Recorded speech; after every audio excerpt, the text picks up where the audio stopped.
Good evening and salutations, our soap opera fans. So we are joined again by the amazing DC Soap Sanctuary, and we are talking about Bold and the Beautiful, General Hospital, Days of Our Lives, and Young and Restless. But the title is Remy Goes Full Psycho with Electra on the Bold and the Beautiful. Monday, CBS daytime. Yes. So, what have you actually kept up with? Because I mean, you know what the title is, but how I far did you actually actually just get? finished watching today's episode of Bold, like Nice, literally right as you came on. So I nice. was Okay, something told me to all watch right. it. So, what are you thinking? This is actually kind of interesting. I don't get the whole Carter and Hope running Forrester. I'm like, how is that supposed to work? Why not just start your own company? But this is the first time we've had a takeover storyline. But it's very lackluster for me for some reason. It's not like when Jackie Maroney took over Forrester Creations. That was an event. Even the Maronis took over. But I feel like Carter and Hope, it doesn't have that same oomph for me. Now he was waiting for the And tank top. Black Monsters, Well, it is right Friday here. night. Hey, listen, that does not mean that he's not going to get his tank top later on. And what is good? What's good, Ronnie Ron? What's good, Laura B? What's good, Lee? What's good, Blackmon? Amy? I know I was supposed to come on live like 2 weeks ago, but I got super sick. Yeah, that sucks. It's definitely going around, and gorgeous Queen Janice in the chat. I think I might have gotten it from the cruise. That cruise was a bad cruise. When the captain gets a heart attack on a cruise day one, you know something ain't right. I'm sorry, what? Yeah, I was on a cruise and the captain had a heart attack on the first day. That definitely changed the vibe. Yeah, I can. Yeah. How do you pronounce his name, by the way? Which one? Right there, Aditha? Adita. Okay, Aditha. Aditha. so I was gonna get your name right sooner or later. So Aditha. I'm up to date on the soaps. It feels good to be up to date. I've had time to watch the soaps. So I'm not seeing like I'm finally up to date. I mean, I haven't seen yesterday's GH or today's GH, but I'm pretty much up to date. And with YNR too. With all them days, I think I'm missing today's episode, but I gotta forget I didn't miss much. yeah, um, no, no, and yes. I mean, you can watch Monday's episode and kind of catch up the Friday's part. Um, Days is just yeah, not really organized for me at the moment. I don't know what Days is doing. Days feels like it's on life support. I've been sitting there saying that all week. It feels like it's on life support. There's just stories that's not working. Leo starts to get a little kind of vexing. After a while, it's like I get that he's supposed to be there for comedy relief, but it's like telling the same tired old joke almost The every whole time they. show feels like comedic relief though. Huh? The whole show feels like comedic relief though at times. How do you figure that? It's just the writing. Leo is a huge part of that, but it's just because Carvalotti has this cartoonish way of writing. And I felt like on One Life to Live, we didn't see it for the longest time up until Valentini was like, yeah, I'm going to give you free reign. I'll give you carte blanche and do what you want. And I'm guessing this is maybe the point in Days where he found out he was going to be leaving. And he said, oh, who cares? Because that's what it feels like as I'm watching it. Because I know it's the holidays and Christmas time, but even YNR was delivering with Monday's episode. So what's up? Yeah, and that On and Christmas that Eve. exactly. By the way, how was your. Okay, Ron has a question for you. Why does Leo call Chad Chadwick? Well, I'm guessing that's his full name. Is that his actual full name? Yeah, that's what Chad is usually short for Chadwick. Oh, okay. Um, The how did mysterious that happen? hookup. Oh, it's not mysterious. There's something in it. What the hell was I was going to sit and ask you So before? how was your and then you stopped? Oh yeah, how was your Christmas? It was good. We had like a family dinner and we watched African movies the whole rest of the day. So it was good. How was yours? It was good. It was good. Um, it was good just to sit there and just kind of be with family for a little bit and not, take a short little mini break from YouTube. I mean, I still wanted to do a review, but it wasn't like Mm-hmm. so. It was good. And I got a Keurig. Um, You know when you make it, yeah, exactly. I got fancy, and I have the actual, and I gotta show you this. Yeah, I'm more convinced you're running a WSB headquarters there. I got the General Hospital, hoodie. I got a Keurig. Yep. Yeah, Ooh, he's got a Keurig, y'all. yeah. I can't wait to plug that in tomorrow. Who'd you get? Who got you a Keurig? Oh, my aunt. Oh, that was nice. Yeah, yeah. It was good. Because usually I just have like the hot chocolate and everything like that. You know, the old school way you make it with the boiling of the water and everything. So Hmm. my ex girlfriend used to have a Keurig. So hopefully I'll be able to, you know, work it. Um, exactly, Janet. Make it a I little like easier. this Hopefully hoodie it'll on get you. better. Oh, speaking of which, I got a comment from James on one of my videos from like over a year ago. And then I was talking to James a little bit in his chat because James was talking about, well, I think it's necessary to talk about race. And I remember, I'm like, where did I say I didn't talk about race? I just said I don't watch American Social Diversity. Where did you get that from? Yeah, that's not the same thing. Wait, he actually messaged that today, It was on comment. He did like last week or something. But he was like, last he's like, week. but we still have a lot of fun on my channel. And I was like, James, I know you do that. Then he was on a live and we started talking for a little bit. We started talking about the games. But I was like, I think sometimes when people watch my videos, they might think I don't want to talk about race. It's not that. I just always say I don't watch American Social Diversity. And I still don't, even with the gates coming out. Still don't. But it'll be nice if the gates will give us some of a diversity aspect. Yeah. I mean, my thing, I talk about it very rarely because I know how sensitive that can be, and I generally don't like dealing with it. Like, I don't like when they're talking about things that's like really heavy unless it involves it with the show because Right. things always tend to go left, and I don't like to make people feel like they're not. I don't know. It's just things get a little dramatic, and I generally don't like doing it unless it's something that's necessary. And I noticed On somebody's back in the chat yesterday. I think it was a couple days ago. Somebody's really put words back in the chat. Oh yeah, yeah, Spike Crack, yeah, yeah. The Um, Jason Morgan to my Diane Miller.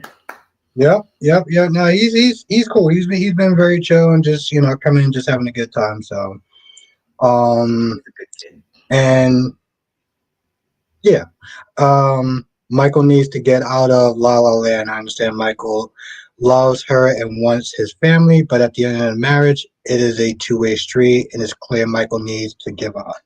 What's Michael good, Vaughn. Jonathan? Huh? No, Michael from General Hospital. Oh, that's right. They're really trying hard to paint Drew as the villain. Jason still kills people for a living, so he's always gonna be the villain. Exactly. So like they're laying this on thick, but I guess it's giving Cameron Matheson something to do. But damn, like Drew has no allies. Even Curtis? And Curtis couldn't even understand Drew's positioning because of Michael. That felt really out of character, that whole thing with him and Curtis not even being friends. Yeah, and we got a new person in there, Booker, and it's in the chat. Let's everyone say what's up to Booker. Five-time WCW champion. Got the Wow, reference. Got the old reference? old school, yeah, old. Yeah. Um, Here's my thing. I feel like people are putting this more on Drew than they are on Willow, and that's the part that kind of blows me because yeah, I understand what Drew did. It was a scumbag move, but Mm-hmm. so was Willow. Like Willow chose to go out with everybody. He chose to sit there and be like she chose to sit there and be with his uncle. Mm-hmm. You know, like really, that's a trash ass move. Yes, what Drew did was trash also, but people want to try to act like um Willow isn't as bad as Drew, You probably feel and like she Drew broke knew her better, and they vows. probably see Willow as, I don't say weak and wispy, but naive-ish. Yeah, and Michael. Oh, and Johnson says if you want to know about Mal Arnold, I give you the story. Arnold Feniger on days. Who's that? The guy who looks like Rafe. You saw him What a guy? couple of days ago. Did you watch yesterday's episode? And thank you, Jonathan. Did you watch him yesterday? Rape has a lookalike on the show. Yeah, this was way back when I guess like EJ paid for this guy's plastic surgery to look like Rafe, to break up Sammy and Rafe at the time, and there was some other shady stuff that EJ and his dad wound up doing with Arnold, and pretty much he had to sit there and fake his death from the gist of it. But I will So sit there you and say, what was you gonna say? you remember that storyline? Well, I wasn't watching at the time, but EJ seemed like he gave a very good description of like the cliff notes of Huh. I mean, Days to me has been very boring. I'm not gonna lie to you. The storylines have not been captivating me. Um, I don't know why. What's her name? Got that girl's name. well, It's playing Jennifer. I don't know why she's back at Jennifer. It should be Katie McLean. I don't know what is going on. Should be Katie McLean in the role, but I'm gonna accept this for now. I guess I'm kind of cool with other with this Reeves, right? I think her name is Reeves something. Melissa Reeves. There we go. Yeah, I mean I'm cool with either one of them. They both I feel like do a good job, so I'm not. They're kind of interchangeable to me. And I just feel like where are these storylines going, the body and soul. I'm just what happened to Leo and Javi? I'm not invested right now in the storylines of It's Days. not it's not working, right? If Days keeps this up, I might only be watching three soaps come February 2024, 20 Oh, instead of y'all hear four. that, Chad? My dude is People have to now earn their hardcore. keep. They have to earn their keep now. You have to fulfill your vows, your marital vows. You know, get married, you fulfill your marital vows now. You know, so I don't know what that's all about on Days. I'm not feeling it. So did you see where Sonny had some sort of pain in his chest and everything? No, I didn't. But this is the part of the final arc to kill Sunday off. Okay. But I mean, would you be okay with that though? If you had to kill Sonny off, would you be okay with that?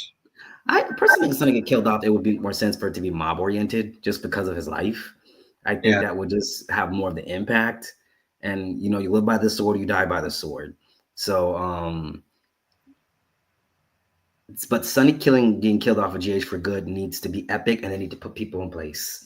You got to put this has to be an event. This has to be like the Metro Court hostage storyline. Hmm. But I don't know that soap writers know how to write like that anymore. Now, Bob Guza is going to the gates, so we might see event-based storyline, umbrella storylines. I miss those, and we need those because that's the type of stuff that made you want to know what was going to happen on the soap the next day, and we need that. And speaking of which, why didn't you like the Gates trailer? I didn't dislike it. I thought it was just okay. What's good? Wink, wink. I thought it was okay. It wasn't. It wasn't like it was super amazing, but it wasn't terrible either. I was literally just like in the middle. So yeah, no, I didn't. I didn't dislike it. I just thought it was just okay. I mean, that's the thing. That was just a trailer, so You guys said I something don't about think Tyler it speaks Perry. for the whole thing. Well, no, somebody else said that, but it was just okay. I'm glad that they are keeping the soap opera kind of look. I am too. I am too. And thank you, DC. I mean, thank you, Jonathan. Johnson says, "Don't worry, DC. By April, the material from the new Days writers will start airing." That's too long. That's too long. By did April? you see? Did you see this man's face? That's too long. By April? The soaps have to bring it now. Like B&B is starting to bring it, but it might be too. It's still a little too late for me. I'm not brought in by any of these storylines. I need characters that I can connect to. This is vital for me. I really don't have even the time to watch shows like I used to, so they got to bring it. Now the Gates looking like a Tyler Perry show, I'm okay with that because you have to bring a new audience. This is the problem with daytime shows that they still have the old audience, and that's cool, but you're not bringing in new people. When was the last time you can say a soap brought in new people? It's been a minute. So they need to, in fact, they're not even really even calling it a soap. They're calling it more of a daytime drama because they need to give it that BET Plus series looks. That's what it was giving. And that's what it should be giving because you got to give enough to appeasate the old fan time soaps because they're going to be the first audience to come in and watch this. But you also need to bring in new viewers. And this is why they need to come up with these different concepts. And this is why it feels like it's playing like a BET Plus series. Because we need that. We need new dynamic storytelling. And we also need soaps to connect with the people of today. We don't have that anymore like we used to. And if they go with that same soap crap that we're seeing on Days, that we're seeing on YNR, that we're seeing on GH, I give them 2 months. If they come with that same crap, they gotta come with something different. And I don't mean just diversity. You have someone who's gay, you have someone who's black, and like diversity purposes, and the whole cast is black. That doesn't matter to me at times because Hollyoaks, the majority of their cast is white, but they bring the writing. The writing is what's important to me sometimes. And so I get the diversity factor, but if the writing is on point, you need on point writing too at the same time. I don't want you just, oh yeah, we have the same BS, but just this person's gay, this person's black, and this person is special needs. Yeah, we're gonna do this. No, no. You need to bring good writing. And so they have Bob Guza, so I'm hopeful.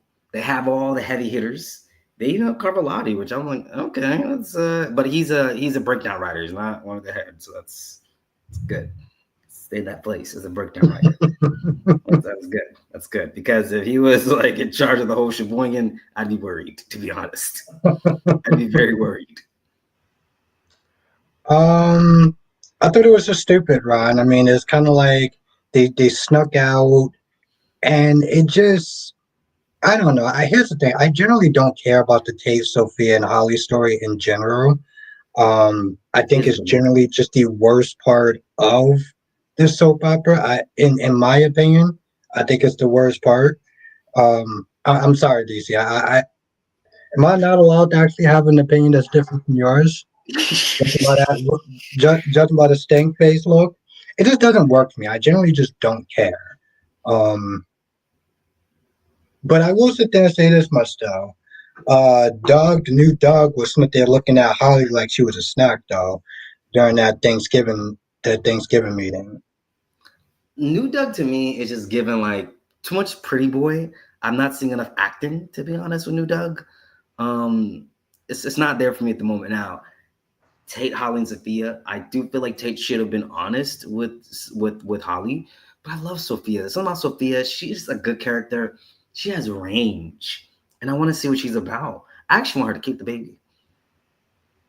I Hmm. want her to keep the baby. Did you see the previews? No, Okay, I'm not gonna say it oh, then. she's not keeping it. Well, I'm not gonna say because I don't want to sit there and spoil it for you. Yes, exactly, Sean. Writing is important. I don't care how diverse the characters are. If the writing sucks, it sucks. You know what I mean? Like that's just straight up. The writing has to be good. Don't just put me an Asian person on my screen and say diversity purposes. We need good writing. So the Gates has a gay male couple. They have a predominant black cast. But what about the writing? I didn't like that it's called Fairmont Crest. I, Why? Why? I just, it felt very like Great Value Dynasty by them doing that with the Falcon Crest and all those little things. It was a little too bourgeois. I was looking for a typical soap name like Pine Valley or Oak Ridge, something like that. Fairmont Crest. The hell? Well, it seems very bougie. Yeah, it But just did I'm you? But like, did you see the intro where they actually had like the napkins and the staffs and that they're setting up, um, like the dinner tables and stuff like that? It but seems like this is it's a bougie family though. but it's just like why and I watch EastEnders and I watch Hollyoaks and I watch soaps of other international genres, international series, and I'm like, why are American soaps so fixated on luxury? I know this is a thing that keeps coming up, and it's like, is that always necessary to tell stories about people? Like we need that aspect because most Americans ain't living in luxury, but like, do we really need that aspect? So I'm willing to excuse it because this is how they need to tell the story. This is how they need the allure. But I just feel like Fairmont Crest. I was like, oh God, this is the name they chose for the town. But you know what? I'm willing to excuse it because Port Charles wasn't old Port Charles, and they had some other name for GH back in the day, and they changed it to Port Charles like within 5 years into the series. Um, but I just Fairmont Crest. But I'm like, okay, but they gave us a soapy look. I was concerned. I was like, they better not give us a primetime look or I'm out. I was gonna be out. They did that. That was gonna be a disrespect to the genre. But they gave us a soapy look. But it was soapy enough, but it still gave primetime. And honestly, I think they should market this soap on Paramount Plus and BET Plus. You need to connect to another audience. You really need to connect to the audience because Y&R was on CBS and TV Guide Network at one point, and it was on SoapNet. You need to connect to the audience if they can do that. I mean, Paramount Plus and CBS and BET are all part of the same Paramount, family. So I think this could work, and I think a BET audience could appreciate the show. Show that night. I think they could totally appreciate the show. So I want to see them really do right by the show. This is the first time we had a soap. I'm gonna have to give the show 2 weeks because the week that it premieres I'm gonna be out of the state at a conference, so I'm gonna have to give the show now 2 weeks. Okay. Unfortunately, gonna get 2 weeks, so 10 episodes, more generous. God has spared them. God has given them enough. He's being generous. Whoa, okay. All right. Let me take another drink for that. Hold on. So they've been granted another opportunity. They've been granted an opportunity. And I just want to see good writing. I mean, we have Clifton Powell. I remember when he was in Halloween Town High. You guys remember Halloween Town High 3? And he played the villain and he did the whole Magicus Fix 'em. Y'all don't remember that? No. But, I mean, if the chat knows that, Johnson says, "What do you think of Paulina trying to make Rave lousy job offer?" Yeah, it was some sort of mouse, some sort of rat type of job. I think what I get why Rafe was insulted because when she walked in, she was like, "Oh, I want to make sure that you don't get in Jada's way or whatever." Like, you just kind of, fall back a little bit. But I did think that Rafe was probably a little bit extra when he said, you could take your job and shove it and practically just kicked her out. It was like, I get that you're upset that you got replaced by Jada. I get that. But like, that was probably a little bit too extra, if I gotta It be was honest. so unnecessary. It was all over the top. It was like, all right, bro, I get it. You just kind of coming across as like your male fragile ego got hurt more than Okay, anything. speaking of which, I gotta ask you, the scenes with Kat's mom, did they show Kat's mom on days? I Yeah. was out for a whole week on that thing. I should have watched Hmm. from there, but I decided to watch from the most current episode, which is basically when they got back from all that. That's right. I mean, you didn't really miss anything. She was there. She shot what you Nah, call I it. didn't miss anything. Nah, I didn't miss anything. Not someone getting shot. You said I didn't miss anything. It I was that mean, bad. like as far as like seeing, I mean, as far as seeing her It was face or that whatever. bad. It was that Huh? bad, huh? It was It that bad, wasn't huh? bad. No, it wasn't bad. It was just I didn't see it that way. I didn't see. Okay, I don't know. I just like I said, I just looked at it and like I said, I didn't think he was completely out of pocket. I just felt like it wasn't completely necessary. He could have just been like, "No, I'm good," and just have a good day. Instead, he decided to sit there and have a bit of an attitude about it, and it just was like that wasn't really necessary. Okay, we can Janet agree said to 2 months. Janet said to give the Gates 2 months. 2 months. Okay, I'm you gonna you give it gonna do two that? weeks though. 2 weeks to further notice. Oh, okay, so you still sticking to 2 weeks. Okay, I Yeah, mean two that's weeks. better than a week. Generous. That's 10 episodes for a primetime show. Because let's be honest, Albert, if you watch a primetime show, you only give it 2 episodes to really get you in. Barely even that. It gotta get you in the first episode.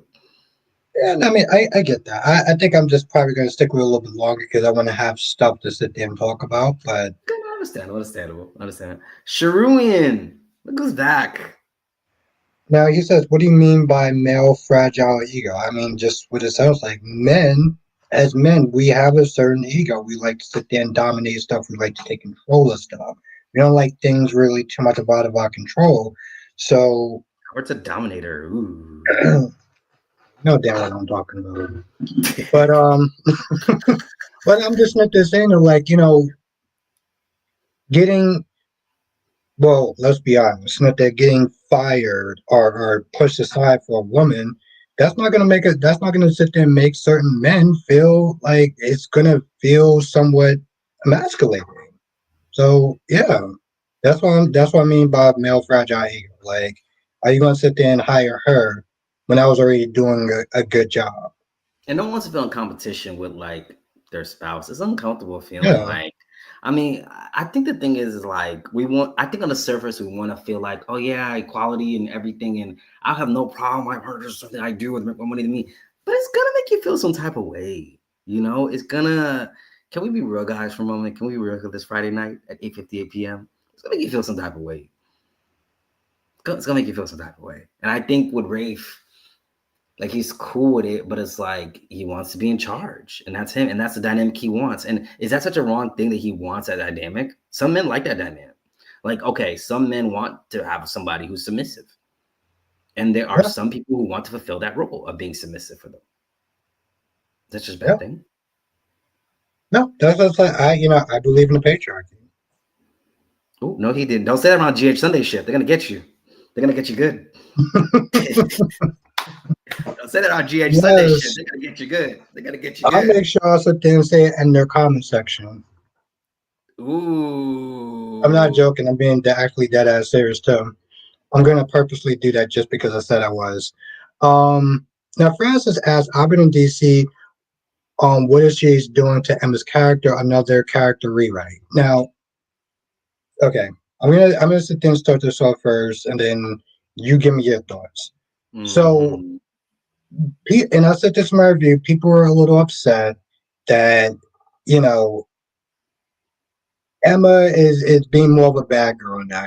She got expelled, and she's partying and stuff like that. And you saw this weird, awkward tension with like her and Jocelyn today. And back then Emma was very sweet and kind and nice and stuff like that. Here's my Right. thing: this isn't a rewrite. This is literally sometimes what happens when you go to college. People change. You start doing things that you wouldn't normally do. You start hanging out with people that you might not hang out with, and they get you to do stuff that's a little bit different than what you normally do. So I think that's just a part of life. I don't think that's like. And I've seen people in the saying, "Whatever happened to my sweet Emma?" I was like, "Oh, she grew up. That's what happened." But what are your thoughts on it, though? I just looked it up because I haven't seen the Emma recast yet. So I just looked it up. Hmm. But I do think you have to write a character with layers. And okay, we already have Jocelyn as a good girl, Trina is a good girl, Gio's a good guy. You gotta have somebody a little bit spicy in the mix in that group. I wish it could have been God, what was her name? Brooklyn Race Silzer, still as Emma, just for continuity purposes. I was hoping she was gonna be the next Star Manning of the show, but that was not going to be the case. She's going to follow her mother's footsteps and grow up on the show. But that doesn't happen. That was going to happen. But I'm okay with it because I think Anna needs a granddaughter who's like a badass in a sense. Because Robin was a bit the sweet naive girl at first, who a little bit came to pack a punch, but was very self righteous. But I'm okay with it. Now the Geo thing, I'm guessing I don't know if she's being matched with Geo. Is that what it is? Just I'm um, assuming so at this point, but people assume that Geo was there for Trina at one point. So I at thought this Trio point, was who the there for hell Lucas knows? at one point, to be honest, because I'm like I don't know what his storyline is. Is he Brooklyn's son? Is he not? Is he Lois's son? Is he not? Is he here for Lucas? Who is he here for? Is he here for the Quartermain pool? I don't know. I still don't know. Who is Geo here for? Yeah, exactly, Sean. I still don't get the point of Geo. I just don't. It just was like a random person put in with not a good enough backstory. Oh, like he was a friend of the families of the Cerulos. It's very dry. And then the whole thing. Go ahead. No, no, no, no. What was you going to say there? Sorry. I guess just the whole thing of like when he's talking to Brooklyn about, yeah, like that's how it was my mom growing up. Always the emphasis on the mom when he's around Brooklyn and Lois. And like, what is he here to do? Yeah, he's here for the violin, Janet. He's here for the violin. So it's like, what is he here to do? I'm not invested in the character of Geo. Nothing has made me invested in the character of Geo. Um, He seems like a nice guy, but I mean, you know,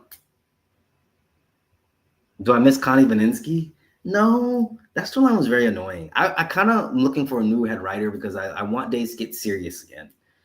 I don't like this cartoonish stuff. I'm happy that Carlotti is a breakdown writer on the Gates, breakdown, and Guza is at the helm. Um, I can't wait to see Guza's writing again. I hope it's still as crisp as it was before he left GH. And I felt so bad for the days of Guza where I used to like really like crucify him, but he really made that show greatness at the time. And I didn't realize at the time. So, I just I asked for his forgiveness because I know not what I did at the time. I know not what I did. What's good, Duan? You're talking about Gia, right? But Mhm. I'm just not just saying, like, I don't even want to assume that. And Sean has a question for you. What about Kia? Who's that? Kai, Kai. Um, he's okay. Good looking dude. I'm guessing he's gonna be Isaiah's brother. It's okay for now. It's tolerable for now. I think the GH viewers were complaining that G needed a black guy, and that's why we have Kai. And that's just the vibes of what it's giving. But continue. wait, what? People were complaining what? The GH viewers were complaining about why can't we Trina be with a black guy? And I think like this is why Kai's here. People have been snitches saying that for a while, right? People have been snitches saying that for a while, and I remember James said that he got in trouble because apparently he's always getting in trouble for Jason's something. always getting in trouble. I don't say Jason always getting in trouble. But he was like, why can't Trina be with a black guy? And I didn't think that that was a terrible question. I really didn't. But apparently people got upset about it. But that's just how it is, though. Like, I don't know if you've seen my comment section or one person that writes like about 10 or 12 comments, and when I go hard on Michael, what this person doesn't understand is every time this person gets upset about me going hard on Michael, I tend to double down because I'm just petty. So it just kind of comes along with the territory as far as you getting in trouble, whatever that means. I mean, I think Michael is probably one of the best GH characters. Um, That man's a I was beta. He's a good looking one though.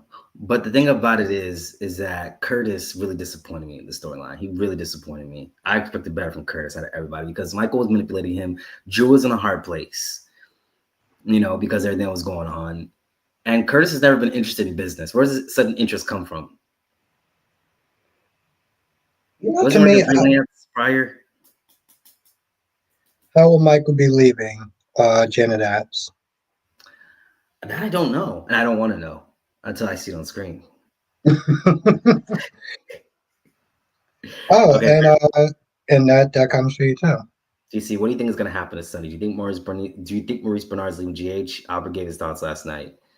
I think if Maurice Bernard was leaving GH, everybody would know. And I hope the day he does leave GH, I don't find out till after the storyline starts in motion. I want to be surprised. I like to be surprised in my shows. That is a big thing. That's why it's hard doing this because I like to be surprised.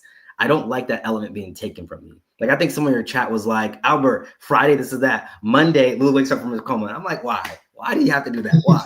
What was the point of that? Like, why? Why did you have to announce she was waking up? Like that stuff takes away from really being able, like finding out that Cyrus had killed Sam and then killed Dex, and I was nowhere near this chat. That did to me my heart. Wait, did you guys find out on the show? Did you find out prior? We found out. I found out on the show. I Okay. found out when I was watching. And yes, hit that goddamn like button because that really does actually help. Um, Okay. I want to keep being surprised. I mean, even knowing about Sharon and finding out that now it could be Aunt Jordan behind it and Ian Devlin. Like, I like to be surprised in my shows.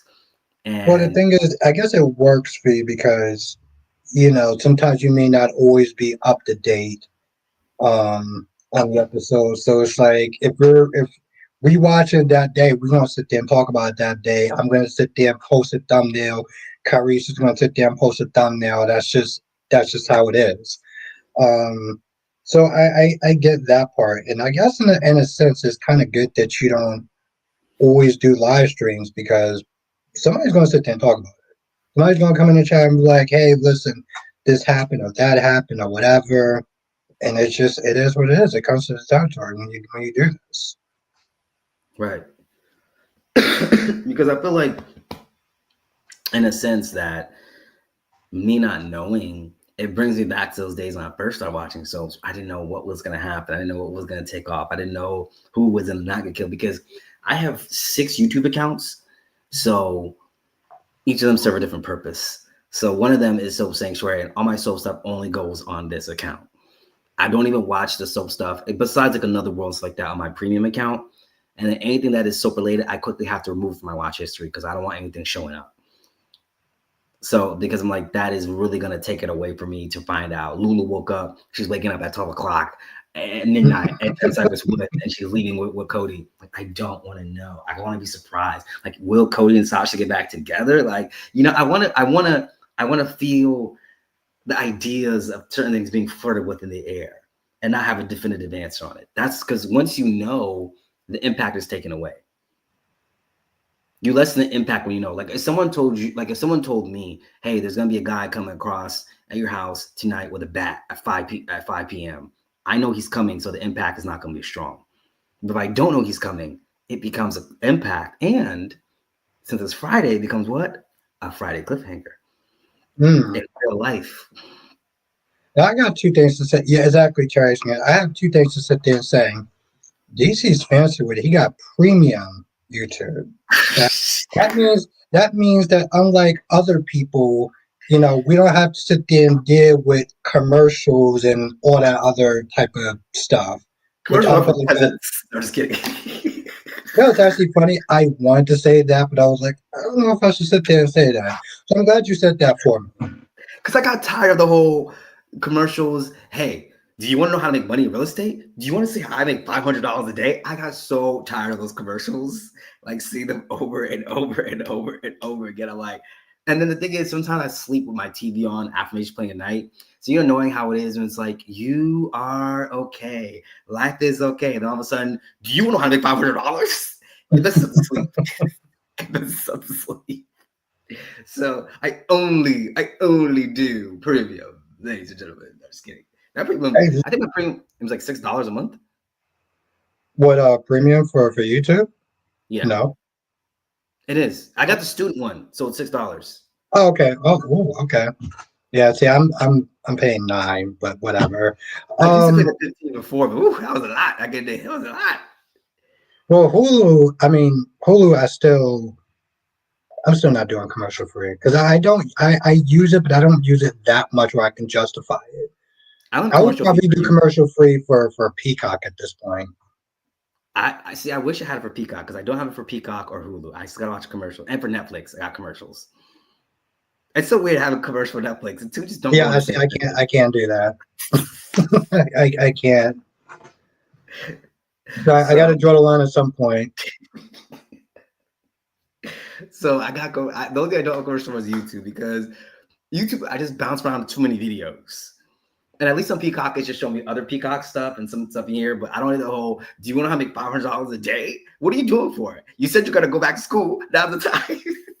Guys, remember the Everest commercials? You say you got to go back.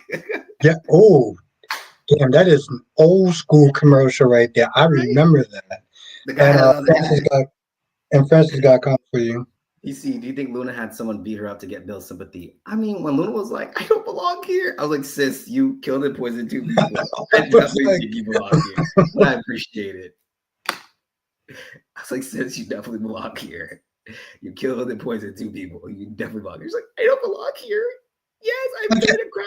I'm still here. Like, you didn't shoplift a purse. Johnson says the commercials I find more irritating is pharmaceutical drug commercials. Their way to many of them, and they repetitive and boring. The drug commercials are the worst. Like, did you try amberjaxia? And people are dancing. Side effects include nausea, heartburn, digesting, and then they say all these side effects, and people are just dancing and having a good time. And they even include death. And then you're kind of sifting. You're just like, I'm sorry. How is that actually going to benefit me if I got to go through diarrhea and this and that and heartburn and everything like that? I was like, is it really worth it? Like, maybe I Oh, could just kind of just chill for a while.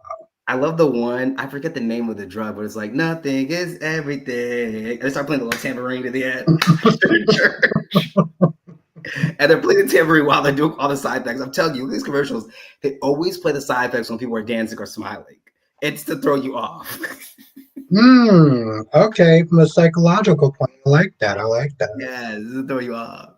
So like I was watching that commercial. Nothing is everything. And got a little I like really did, bro. tambourine. Side effects may I, include nausea, heartburn, digestion, may even include death. Talk to your doctor before trying Skyrizi. Oh my god.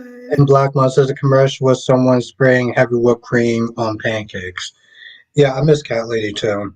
Um, that's a whole nother side joke. Wait, what Um, happened to the members thing? Okay, never mind. That's off topic. We got to talk about that afterwards. yeah, we definitely gotta talk about I'm that asking. after. I'm not sitting here asking a question about the members. This is general No, no, no, no, no, population. no, no, no. Yeah, yeah. Um, so I did a live stream yesterday, and I talked about Brooke, and I said, is Brooke Logan the most pathetic? What did you say? Ron says, why don't you just admit to DC that you are in agreement with Aaron and Teresa becoming a couple? Because that's illegal, Ron. And Aaron's that's 18, isn't he? I'm pretty sure he's 17. Okay, once he turns 18, it could be okay. Um and I asked, was Brooke Logan the most pathetic woman on daytime television? Because exactly, Black Mom, because she doesn't know her value. And she allows Ridge to sit there and put that on her. I Like, think with Brooke, she needs to be entering into her Kim Hughes era, and it just there's a lot of whole Carter and Hope taking over. It's just not hitting for me personally. It's not hitting the way I feel it should. I don't even feel that power from them. It's like, yeah, who runs the company? I mean, they're not here right now, but like, doesn't work for me. Doesn't work. I mean, what do like you think about it? I mean, I'm cool with it. I'm cool with that part. It's just, I look at Brooke and I look at Taylor, and they seem like they just don't. They don't really care about the value, because you got Brooke that is with a man who disrespected her daughter multiple times, and then the minute that he gets upset, he wants to tell. But yeah, she's sitting there talking about he's my destiny. And Taylor is just so cool with being, okay, Duane, yeah, Brooke Logan is a good woman. And then Taylor is just totally cool with sloppy seconds at this point. And she's supposed to be this beautiful, worldly, intelligent, successful doctor, psychologist, and yet you sit there like, what are we doing? I think that with Brooke, people overlook a lot of things when they like somebody, and she would forever overlook things for Ridge because she's in love with him, and love has always been more on Brooke's priority list than romance. Like Erica Kane was a diva, but Erica Kane did put her children first. I feel like when it came down time to it, but Brooke has never been that woman. And speaking of which, when you watch Will, is it just me? Or don't you see Nick Newman 2.0? Like the mannerisms and everything. I just see the look. I don't see the mannerisms though. I see the mannerisms of the two of them because I mean it's almost like I'm looking at Nick the wanting to save Electra, everything, which the whole thing with Electra and Remy, interesting storyline, the AI thing, very interesting. But how come Ivy didn't stand up for it? Ivy knew about the AI thing. Why was she staying there in the conference room until that was when Will was like, Mom, these are AI generated images. Why didn't Ivy speak up? That was weird. I mean, I really didn't speak up until Will said something, and then they just. And then Darby says, "I see the smugness, DC." Wait, what's smugness? What's smugness? Yeah, Darby, what's smugness? What's smugness? Yeah, the class wants to know. What's smugness? But for me, with Electra and Remy, and I'm like, what? How did Remy think this was gonna go? You were just gonna like tarnish her, and she was gonna fall in love with you. Remy is a good looking man, though. He had body, yada yada. I was like, okay, though, body, yada yada, though. I see you, though. But in my mind, I'm just like, but you're still crazy, though. But a stalker, though. But you still got body, yada, though. But I was just like, how did he think this was gonna go? And then for Electra said, it was you. I see it was you. She did this thing that I really hate. They used to do this back in the day in Lifetime movies, and it used to piss me off when I was younger, where the woman would find out something shocking about her husband in Lifetime movies, and she'd be like, it was you, I'm calling the police. And the husband would go, you're not calling no one. It's like, why did you have to announce that? Why couldn't you wait until like he left and you were in a safe location and then do that? I'm calling the police. And then the husband's grab the phone, let me call them. So you expect him to say, yeah, go ahead and call them. I'll wait over here in the corner. Exactly. Like, what? So Electra was like, it was you. I was like, when he slammed that door closed, I was like, yeah, this is kind of what I expected. This is what I expected. If I was her, I would have been like, hey, I just came to surprise you and see how you were doing. But listen, I got a gift for you when it gets in the car. Can I go out and go get it real quick? That's how you do it. Not like, it's you. I mean, I personally do think that he was not going to let her leave that place in general. She deserves a cage treatment. We got the Diane Jenkins in the chat. Someone asked me about a new Spencer. What did they say? Hold on, what was it? Someone just asked me a question. Can I scroll up? Let me see here. Oh, Emma. It was about the Emma thing. Okay, it was about the Emma thing. But I hated when Electra did that because I'm just like the whole, it was you. And then trying to run for the door. It's like, sis, you're not going anywhere. Like you remember the Lifetime movies back in the day are not very hallmarky. But back in the day, it was very whole like, I call the cops. And it's like, you're not calling anyone. You remember that back in the day? I mean, I remember notorious for those kind of movies back in the day. I mean, well, I think, and granted, this is my look. I think back in the day with those Lifetime movies, it was always, or I'm saying, the man was an abuser, and it was just like, okay, we both just dipped out. Yeah, we did. We did. I did at one point, and then you did afterwards. But yeah, I was not a fan. Like, you did watch General Hospital today, right? Or you didn't watch General Hospital? Because there's a part. Okay, was Emma and Jocelyn ever enemies? But I could tell the writing was on the wall for them to be enemies. I could tell it was. The writing was on the wall for them too. Because I think it was when Spencer was, before they grew him up to be a kid when he was a young Spencer, he was just like, oh, my lovely Emma. And then Jocelyn was their camp counselor. And he was like, you're not going to take me away from my Emma. Emma, no woman will take me away, not even Jocelyn Jacks. Something about that was like, if they ever age those two, there's going to be something there.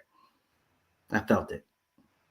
It's just because, like, today when she came in, she just seemed like she had this bitterness. She had this bitterness to her with Jocelyn, and then she brung up like, oh, remember when me and you used to sit there and compete for the same guy? We used to both compete for Cam, and it was like, yeah, when y'all were like kids, you're college kids now. Y'all are damn like 18. Why are you sitting there bringing up this random stuff? Jocelyn was their camp counselor. Huh? I mean, I get it. They're trying to create some like off backstory, but it was always Cam and Spence that competed for Jocelyn, not that competed for Emma. And Jocelyn was their camp counselor, and they were like young kids, like 7, 8 years old, and Jocelyn was like 15. So it was like night and day. So, but I guess you just retcon that shit then too. Yeah, they're trying to create a backstory, which I can't, I guess, be too mad at. I like this, Sean. I did. I'm not exactly a fan of the underwear on the outside of the pants, but other than that, I liked it, and I'm looking forward towards it.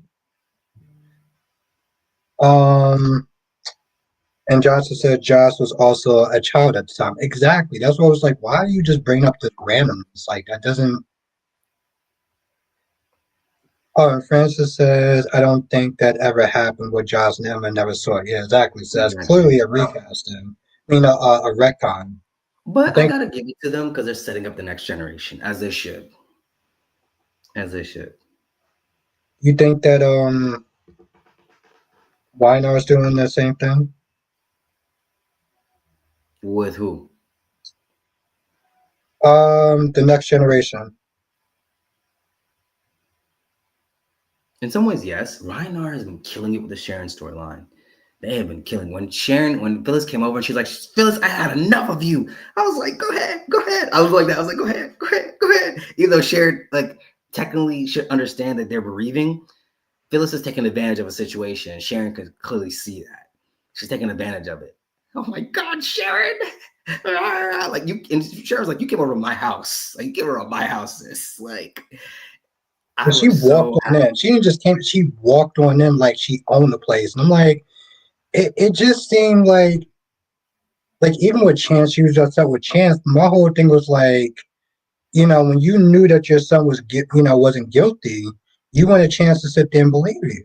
But now you sit there doing like, bro, you can kind of miss me with that. And the thing about it is, did you hear that? Yeah, that was your cat. Okay, okay. I thought I could hear that. But even the thing too is like with Sharon, even when Phyllis told Daniel was like, maybe like it could be a possibility. Like, and see, I think that pissed her off even more because even Daniel, even in this moment, is still having a benefit of the doubt for Sharon. And that pisses Phyllis off so much. Because the thing is, Phyllis can never be Sharon. And that's the thing that pisses Phyllis off so much because Nick is still standing by her side. Nick wouldn't stand by Phyllis's side if this is the case. He would have left her hanging and dry. But that's the thing is that his heart is always going to be with Sharon. Phyllis was a side piece who became the wife, but his heart was always going to be with Sharon. And the thing about it is that looking at it in a sense too, is that even Daniel's having a benefit of the doubt for Sharon. Because people know who Sharon is at the court. I'm happy that Sharon's getting her vindication. Sharon's a good woman. Jonathan, I sent you the link. So whenever you want to come on, I sent you the link already. So Phyllis is so blind with her anger for Sharon, she can't see the other opportunities that exist. Because why would Sharon do all this stuff? How could she have been able to even just get out? Like, how do all those things even happen? You know what I mean? How's it even possible? I didn't know Kyrie's joined the cat club. Cats are great to have, but they're very quiet. Well, up until a couple minutes ago. But I love Sharon. She's like, I've had enough of you, Phyllis. I was like, you do that. You do that. You tell her. You tell her. You tell her. You tell her. I mean, yeah, I wasn't a fan of her just walking on in and being all like, oh well, you did it. You have to have done it. You're taking back your statement. I was like, but when Daniel was innocent, you know what I'm saying? Like you literally sat there and was upset that Chance didn't believe her. Chance didn't believe him. So it's like, what do you want? And the same thing with Daniel. Even when Daniel walked in, Yeah. he was like, "Oh well, now you're recanting your story and stuff like that," and was upset with Chance. But I'm like, but you were innocent, and you want a chance to believe you. So like, what's I don't know. I don't know. So you're saying, okay, so you're saying that, okay, because you mentioned a couple of things here. So you're saying that this is what Chance not believing Daniel? It's like Daniel wanted a chance to believe him because he was innocent, but now Daniel's upset with Chance because he is, I guess giving or at the very least taking or trying to figure out was Sharon not not responsible. Yeah. But I'm like, I don't know. It just seemed like it was like, bro, you wanted a chance to believe you, and now you But don't not want a somebody chance else. to sit there and believe. Yeah, Well, because So Sharon is I accused of guess murdering what? his wife. That's why. So that's probably why. Allegedly, yes. That's So very it's true. Rocky territory. Hey, What's Jonathan. good, Jonathan? How are you guys doing? Doing good. Doing good. All right. So I want to talk about two things. So I want to talk about. So I want to tell you a little bit about the Arnold Finger thing, which I'll get to in a moment. But okay. So the Josh and Emma, like, there were actually 2 years when they did the camp thing. Only the first time around, Josh was still Emma, Spencer, and Cam's age at the time. That's how their rivalry got started because um, Emma at her age, she had feelings for Cam at the time, and so they basically were kind of sort of like I guess a little bit arguing over Cam, and I think that was before Spencer's house got on fire and his face got burned and everything. So that I could be wrong about that, but yeah. There was at one point where Spencer had Emma over for his birthday, and then the house got on fire. So so yeah, that's basically where it started, and then it was the following year when both Josh and Cam were aged up, but Spencer was still little, and that's when Josh was a counselor. Okay. Yeah, yeah. Yeah, so that's pretty much so that's pretty much where it goes back to. So that's kind of why they have like right now a little bit of a rivalry, which is kind of surprising because when Spencer first came back, they didn't really him and Cam, they didn't really maintain their rivalry because their rivalry That's was true. was more aggressive when they were children. That's true. Yeah, remember when they had the they were in the cafe and then they started throwing food at each other while Hayden was watching them. I wasn't watching it during that time, but Okay, okay. Well, yeah. That happened. You know, Spencer kept calling kept calling Cam a pyro townie and everything, and he kept belittling him back then. You know, oh yeah, I remember. I remember you sit there and do that. Jesus yeah. Christ. Okay, let me ask you guys a question to do, you guys. Didn't you Uh, feel like it was like a little bit of karma, poetic justice for Cam to come back right when Dex died and he got a new boo in his arm? So Joss over here left him for this man that's no longer even here, and Cam showed up at the town with him and his new boo. It felt a little poetic. Yeah, I did see it that way actually. It was pretty poetic, she was with Cam and then she cheated on him with Dex, and after she lost him, Cam comes back with another girl. So I was proud of him. yeah, I mean, I mean, I mean, not to say that I'm happy with what with Joss is going through, but still, but still, it is kind of poetic in that kind of way. Now you want to sit there and talk about the Arnold thing, right? Yes. Okay. So here's the backstory. See, so it was back in 2011. EJ hated the fact that that Rafe was not only with Sammy but spending so much time with his kids when Johnny and Sydney were little at the time. So he and Stefano plotted to find a way to break up Rafe and Sammy's marriage. So Rafe got into a car accident, and when he was in the hospital, EJ and Stefano made the switch and replaced him with Arnold Vinegar at the time, and they kidnapped Rafe and held him captive in their basement or their dungeon, and so Arnold impersonated Rafe. He did sorts of things that Rafe wouldn't do. Like one time when Allie was little, he bought cookies for Allie, and he got the wrong kind, and then he basically lashed out at her, and she became afraid of Rave, even though that wasn't Rave at the time. And he also taught Johnny how to fight a little bit, and other thing. Oh yeah, other things that happened. I mean, if you watch today's episode, you'll probably also know that he also Arnold also murdered Nicole's mother. Yeah, what happened was uh, Nicole's mother Faye, she overheard Okay. a conversation between Arnold, Stefano, and EJ, and then when Arnold found out she was eavesdropping, he basically grabbed her and then like took her up the stairs and then just let her go and fall down the stairs. And then when she was in the hospital, he basically disguised himself as a surgeon to basically finish her off, and that's how she died. Yeah. Dang. Yeah. So And, wait, EJ's responsible for killing Nicole's mother. Did Nicole know this? Yeah, she married him. yeah. She already knew about that long ago. Yeah, it happened a long time ago. Yeah, she Yeah, still married the man and decided to have a baby with him. And yet she was shocked at what he did. Well, I yeah, mean, think about it though. Luke and Laura, you know what Luke did. That's apples and oranges, yeah, Albert. That's How? that's apples and oranges. How? yeah.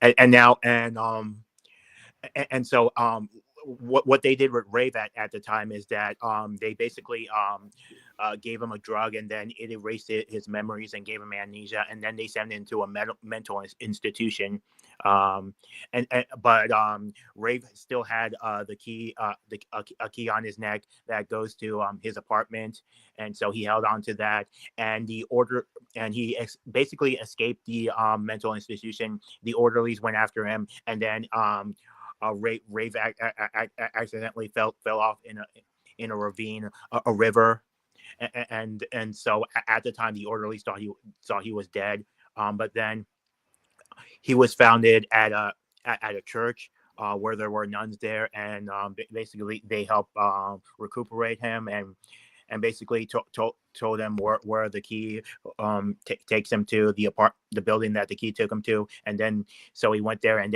then he found Sammy, and Sammy thought he was still he was still like the imposter, at least from what she knew, from what the person she thought was Rave at the time. So and then Arnold came in, and then there was like a big showdown, and Sammy had to figure out which one was which, and then she eventually figured out that Rafe was Rave and Arnold was the imposter, and so later on, um, just to speed things up, when Arnold ended up in jail, when everything was exposed. Of course, it played out a little differently than the flashbacks you saw the other day. But basically, there were a bunch of prisoners, and one of them thought that Arnold was Rave, and then and then Arnold was found dead by Bo and Hope.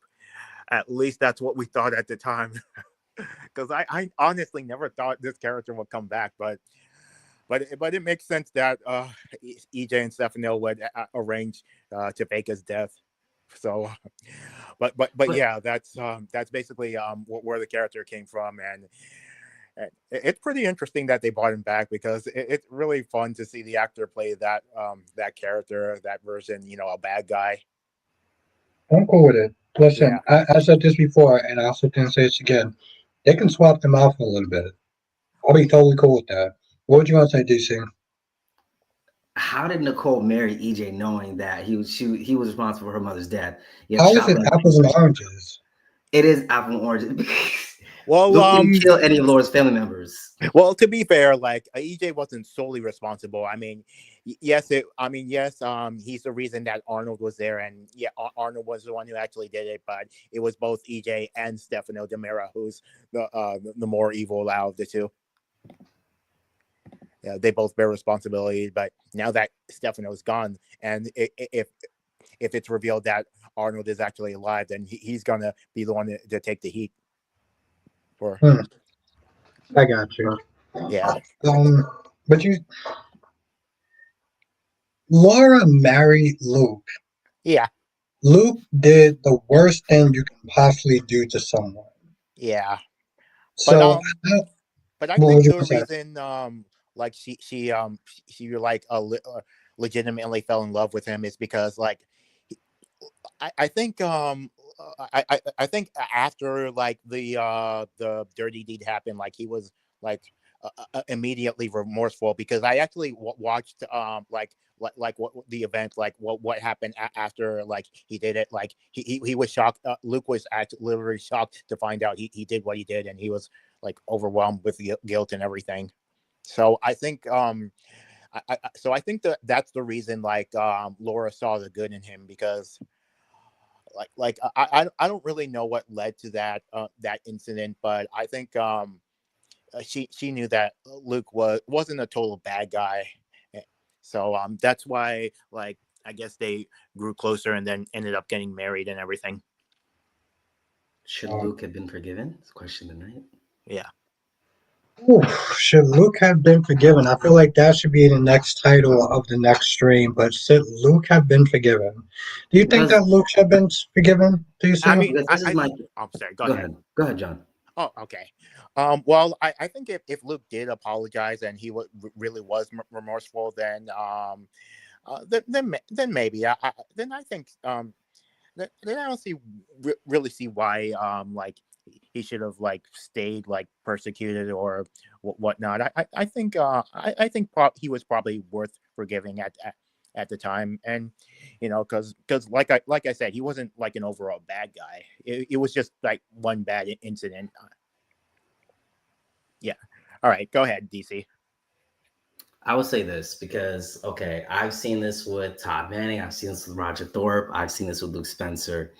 And if people were able to look past Todd Manning and Roger Thorpe, my thing is this. I guess this is a very controversial thing. I wish I was in a members chat. But I'll say this is that. Yeah, I was about to sit there and say you might want to edit this if you want. I don't feel like anybody is beyond redemption in a sense. And I feel like if someone who can kill someone in cold blood can be redeemed, why can't someone like Luke Spencer?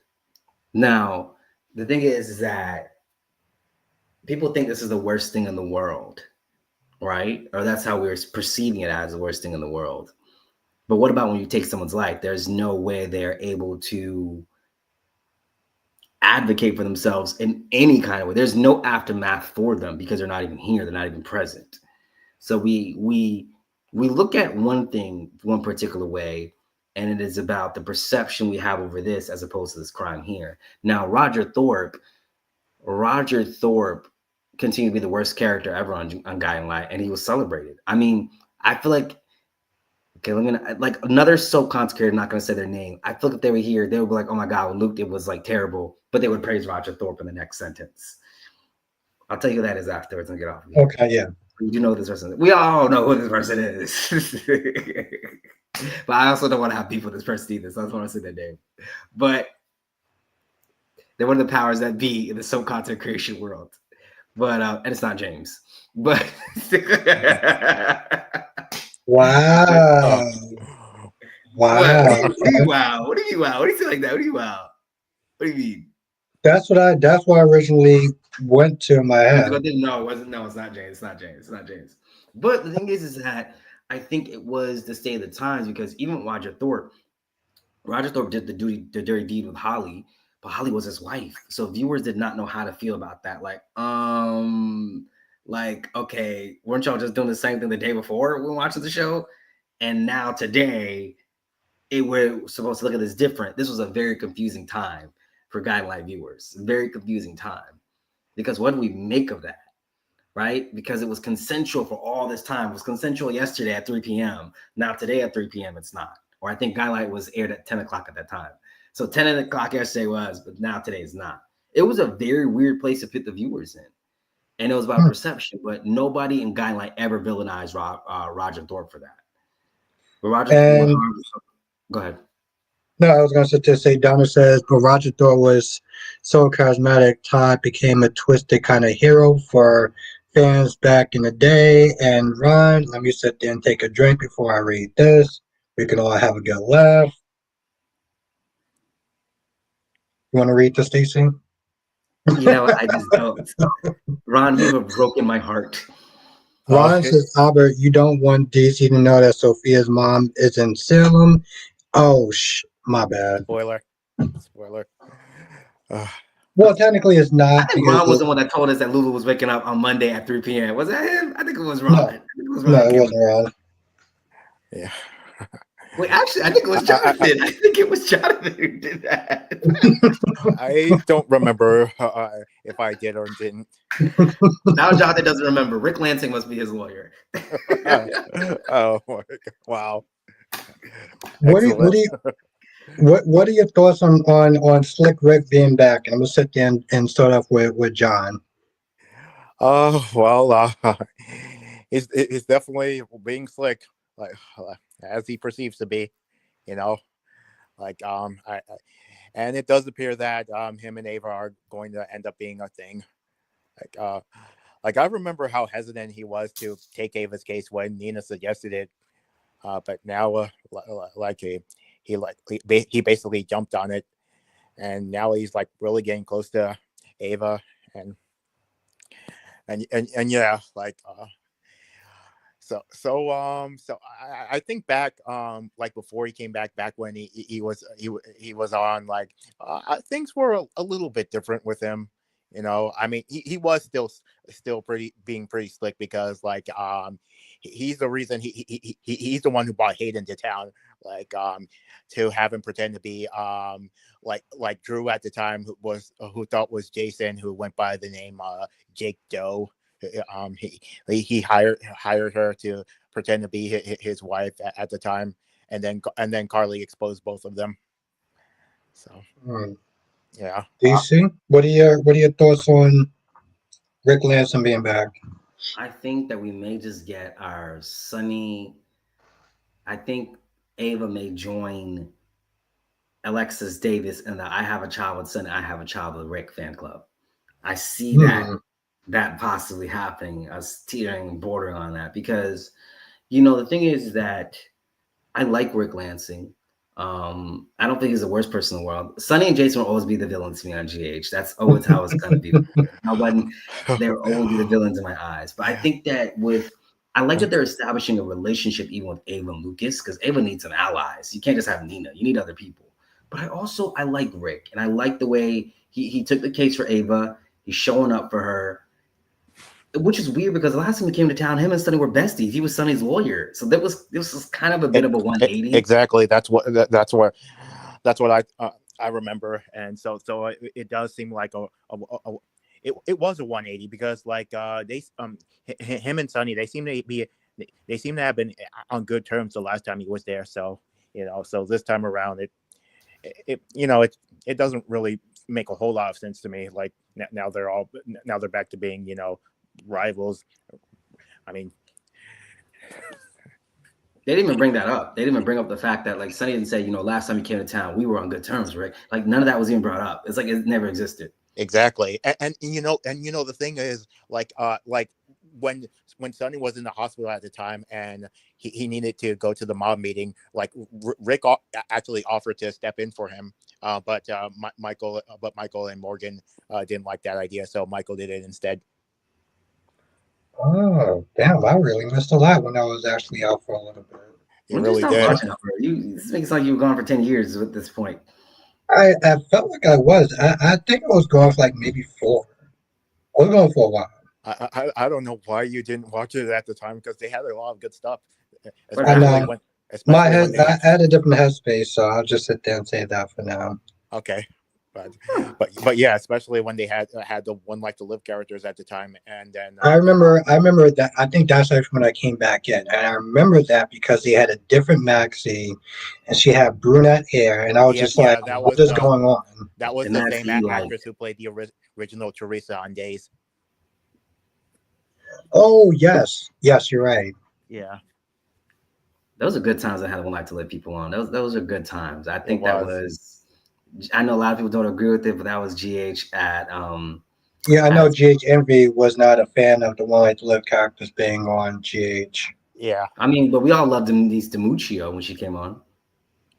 I didn't care for that. That was over the top.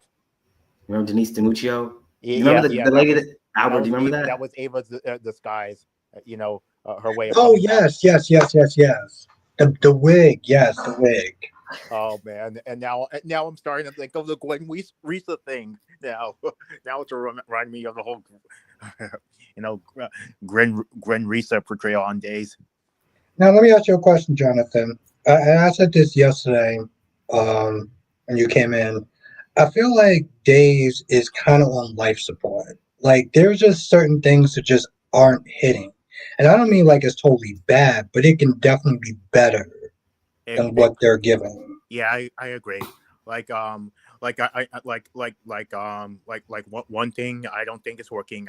I know you're okay with this story, but Body and Soul, they should never have progressed it to this at this level. It just became a running joke. It was a running, it was already a running joke. You know, when you had the whole Whitley story, you know, with Abe. Hmm. But then for them to do a story where they actually make it a show and all that, it's just it feels like the show's like kind of making fun of itself at this point, you know. But So just to interject for 1 second, there was a point where DC was like, listen, I don't like spoilers and stuff like that. I like being surprised. yeah, And now you have this fake whistleblower, lady whistleblower Smith there doing nothing but spoilers stuff. yeah, And I know, like, DC doesn't like spoilers, so it's like that's why it kind of hits me. That's why it kind of hits me a little bit because it's like people generally don't like spoilers. yeah, And now you have this person that's doing exactly that on yeah, a, you know, yeah. I wonder if that's Carvalho's way of telling us, like, hey, this is the stuff you guys do as viewers that pisses me off Maybe. as a writer. Yeah, but hopefully we won't have to suffer through any more of that. Like once they change up the writers, you know, because well, I mean they already did, but hopefully when their material starts to come out, like hopefully we'll see some better stuff, you know. Because I feel like the show was like during the recent years, it was at its really good place when when the current Y&R head writer Josh Griffith came in and became a head writer on Days. I mean, because back then, like the show was kind of, you know, like how do you say it? Like losing a bit of steam. But when Josh Griffith came, he brought back Steve Johnson and a bunch of other characters like Sean and Bell, and then and they had all these like really cool intense storylines, you know, especially like with Hope killing Stefano, and then the whole jailbreak with Orpheus, Clyde, and Xander, and hmm. then the necktie killer story with Ben Weston. Like I know you saw the clip of the Chad and Ben's fight scene when they Yes. fought. Hmm. Yeah, that was like an intense fight, and that was like during that time. Yeah, they had a lot of better stuff during that time. So I don't know I know that Josh Griffith like basically stepped down in his own merits, but he really turned the show around. He really made the show better than it has been like for at least for the few months like the time it was on like during the 2010s, but he really turned things around and made things more interesting. So I really liked it when he was on. Yeah, it seems like he does get kind of a bad rap. Now, Donna says, I love John McBain, Todd Manning, and Star Manning being on GH. I didn't like that GH killed Star's daughter and Cole, though. But from what I understand, that when they actually brought back One Life to Live, they kind of retconned that. From Um, what I understand, I heard that they retconned that when they brought back One Life to Live, and it was on Hulu and stuff like that. They kind of retconned that. actually, they didn't really do that. Like they didn't really mention what Yeah, they didn't touch it. yeah, they didn't touch on it, and They they didn't touch basically what? yeah. Here's the thing. When One Life to Live and All My Children were on Hulu or the On Like network at the time, they made a new rule saying that characters can no longer be brought back from the dead, and I was like and I was like so frustrated with that rule they made up, you know, I didn't know because that. they changed so much many things. I think they wanted to make the shows a little bit on the more realistic side, which I did not agree with, because because soap operas are a way to escape from reality. That's why seeing stuff like bringing characters back from the dead or other things you could think of, that's what makes watching soap operas so refreshing. So I hate it when people try to make certain shows a little bit more on the realistic side. We have a bunch of other shows that are too realistic. We have all the primetime crime shows and all that. We don't need them to change soap operas to make it the same way as those type of shows. You know, because I like the escapism. But you know what, Jonathan? I think they did that because they felt like they wanted to get a new audience, and there was already this stigma about soaps and evil twins who come back from the dead. So, like, we need to give this. I think they probably wanted to give a sense of realism to attract new viewers and say, "Hey, we're a soap, but this is not what you think it's gonna be." I think that's what happened probably because I think even with the Gates, we're gonna probably see some very different writing than we see with soaps for in order for them to bring in a new audience because people have this idea that soaps are very cliche. Even people that I know that are close to me, like, oh, I'm watching a soap. I don't watch a soap opera. And they've never even seen one. They just have this idea of what they Yes. think Yeah, it is. yeah, And so they're trying to go away from that idea. Like they're trying to give us those elements of a soap, but we need to bring in like random people in. Because if you think about GH and the Metro Court Hostage, that was a must-see TV for soap. But people probably maybe weren't tuning in during that time. New people because, oh, it's a soap opera. So they have this idea it's going to be very like, basically what Passions was yeah. is what people thought every soap was like. And it wasn't. Yeah. I never like before I actually started watching soap operas, I actually never really thought of it as being like supernatural life like or all that stuff. Like I used to like like ignore it at the time like before 2009 when I started watching Days of Our Lives and the other soap operas, but yeah, I used to think it was just this melodramatic things, the way soap operas, like are portrayed on like other TV shows or cartoons or whatever, or commercials, or like I used to think like it was like this boring thing, like you have this like rich family, and like everything's like real super fancy and all that stuff, and then like dramatic piano music, organ music, or whatnot. But yeah, so I never Organ music really, was fire. Go ahead. yeah.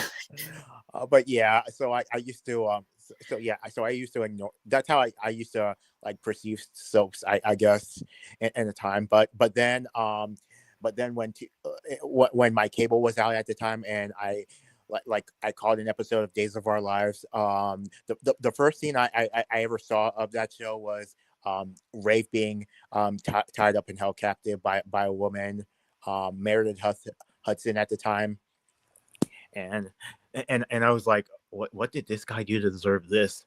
And so I basically watched that whole episode, and then I kept continuing to watch at the time as things progress, and I realized that that soap operas are actually a little bit more relatable than I give them credit for, and it was. And they had a lot of interesting stuff, and I didn't, and I never knew how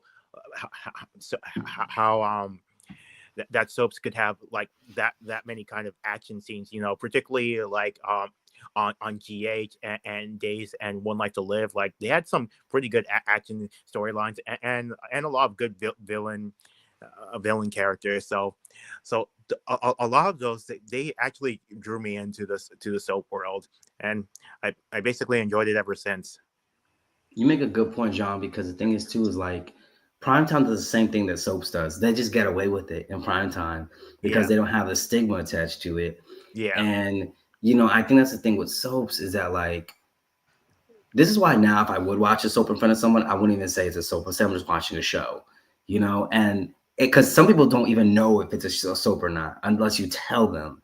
And so when you tell them, now they have all this idea like, oh, it's a soap opera. Oh, like yeah, all this stuff. And it's like, it's not even that. Like, it's literally, I mean, and I'm not gonna lie, like the reboot All My Children Like to Live was very Gilmore Girls, like the way the yeah, writing was going. And in a way, soap is just telling a daily continuation of a series, like most shows do. But for example, British soaps don't have a stigma. Don't be like, yeah, oh, you watch EastEnders, oh, EastEnders, that cheesy stuff. No, because it's not.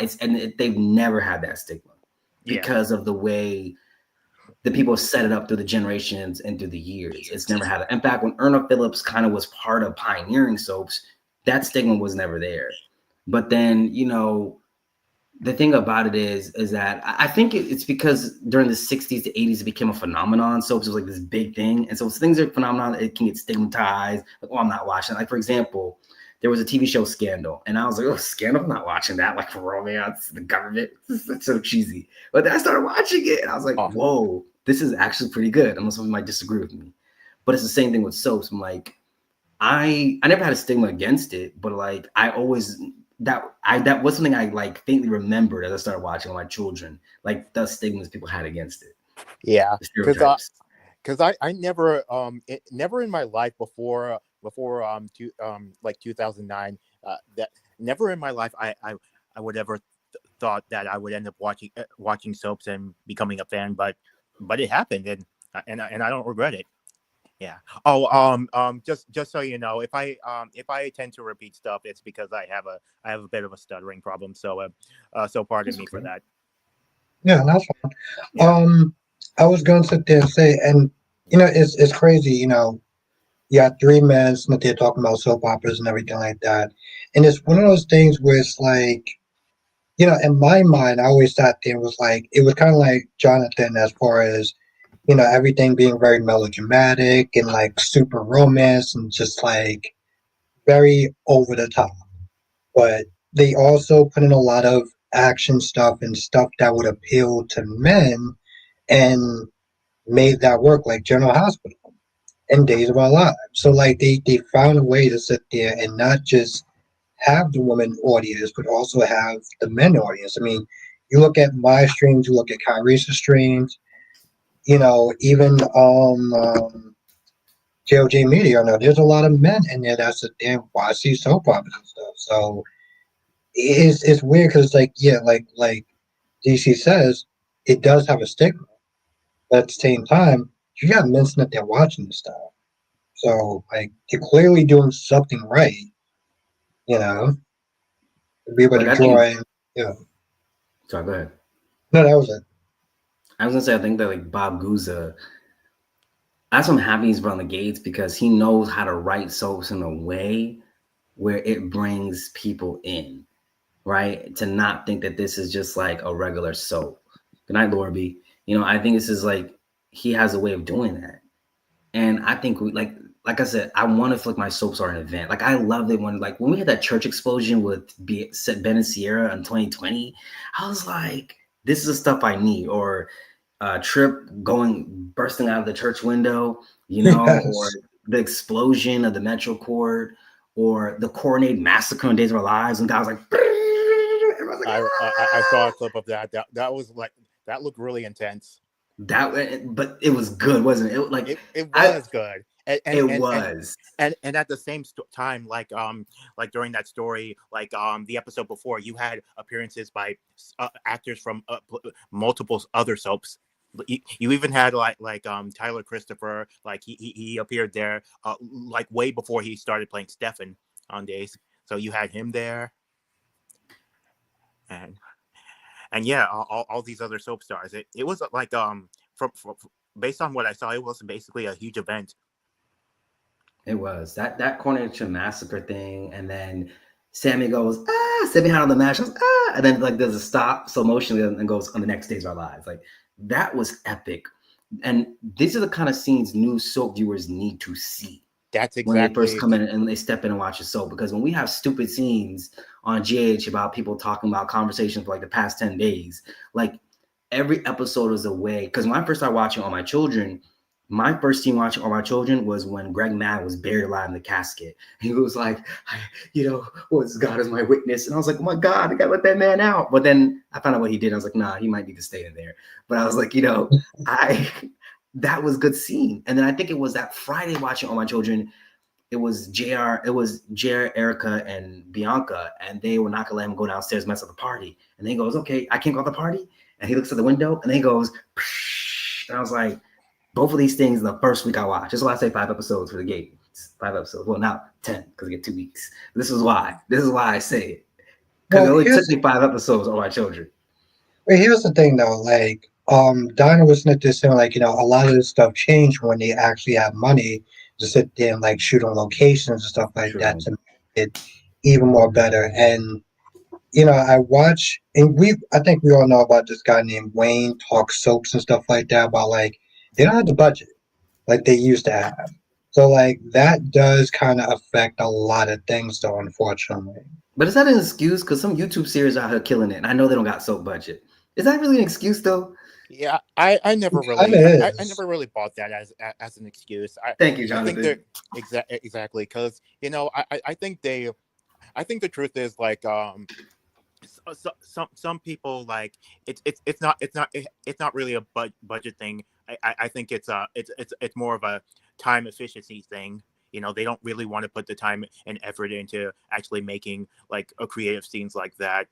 That's why they're like giving us like cheap stuff like that. So because it goes on in a faster pace and they can just get it out of the way quickly and said, oh, let's just do this instead. It'll save us time, and then we just do this. All right, we're done. I'm sure they'll be okay with it. Oh, are we? Really? Yeah, he has a point. Yeah. No, I agree, Jonathan. Because you know the thing is, when you look at even when I watch soaps from the 1950s, when they had a little organ music, they knew how to tell a story and how to make that organ, okay? And they didn't have no big budget back then, so that's why I agree with them. Like even back then, it's like the 1950s, and they could make a scene so compelling because they had good writing, mind you. And it was like the dun dun dun. We will learn more about this in just a moment. Yeah. Good writing, but they didn't have the budget. So I agree. What days need to have nowadays? They need to have a weather disaster storyline. Like people like getting trapped in their homes or getting or their cars falling off a cliff, about to fall off a cliff, or something like that. Something like that. They need to do something like that. Because a new disaster. Because like Yes. years ago they had a disaster storyline where they were celebrating Lexi, and they had a ceremony. It was party, and then the place exploded, and then people were starting to fall off um um um fall off cliffs, and then that's where Jack was presumably died from the elevator. And that's the kind of thing That's good. they need to do every now and then. So like give us some kind of like special like some kind of like weather disaster, a new disaster storyline, like some kind of like real hurricane, or some kind of tropical storm weather or something like that, and then you get scenes where people's lives are on the line, and then you get, and then sometimes new couples end up happening when they think they're like at Life is their in lives danger. are on their last leg. Give us something like that, because that stuff that really brings people in. It Yeah. does. No, But he's 100% right. And I Yeah. think that's usually because they're afraid of killing off characters and things of that nature. And just on a side note, I just noticed that you are just blending into your background, DC. So at this point, the only thing I can sit there and see is just a hat. what? I'm just gonna be honest. Does anybody else not sit there and see that you have a white shirt, you have a white background? If It's you're staring Screech at you long Ivory. enough, I This mean, is I have a gray headboard. I was being dramatic. I mean, I can see oh him no, I can see him well enough. I feel like all I see is a hat at this point. That's what I say. Oh Okay, wow. I can Um, kind of see what you're talking about a little bit. I can kind of see it because it is kind of blending in. I Yeah. kind of, but Now, just for next time, maybe wear like any other color other than white. here's what GH needs to do. They need to do a hospital hostage storyline where we have some like armed gunmen and robbers. They take over the hospital, for they're armed, and like patients' lives are on the lines, and all that stuff.